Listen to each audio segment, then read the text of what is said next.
So when we do continuous motion, we're doing 2 moves with 2 sine waves, and then it is 1 breath with an emphasis on each of the moves. Okay, later on, black belts especially, you can do multiple moves, but the same things apply. It's X moves with X sine waves and all 1 breath with X emphases on each move. Okay, so the first time we have this later on is in Danga. We have low block, rising block. Okay, and it's very easy to do. You deliver the low block as normal, but you take half of your breath control off of that technique.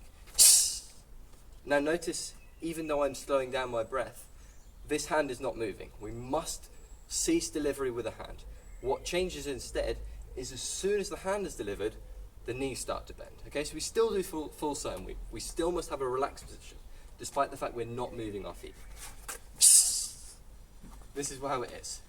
Deliver and the legs start to go. Okay, hand stays where it is because it doesn't need to move yet. It's here.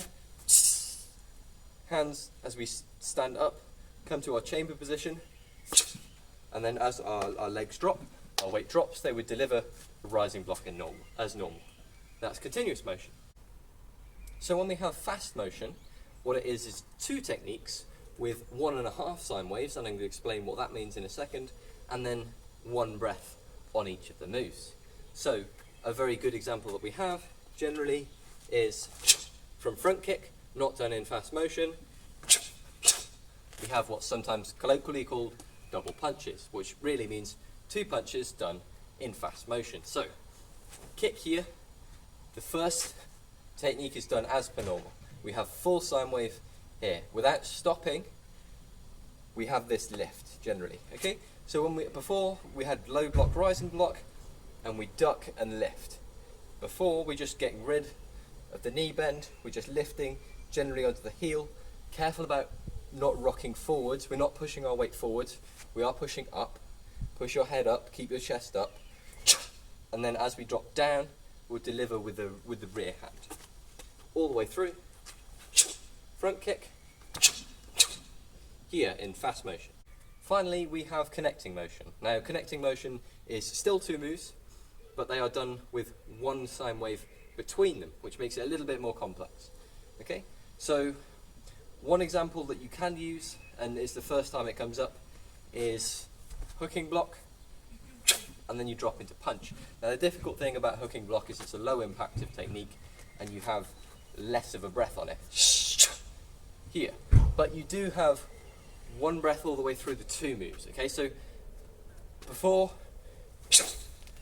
we exhale entirely on the end of the technique, whereas now we will be exhaling throughout the technique, and then we get just a little bit of a kick just into that final bit of the technique. So through here, and get all that last bit of breath out as you do the second technique.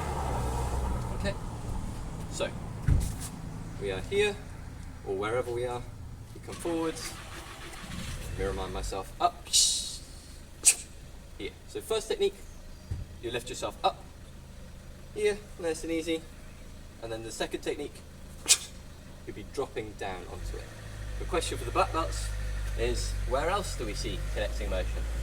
You pause the video, have a quick think, and then get back to me. So the most obvious answer to that question is here.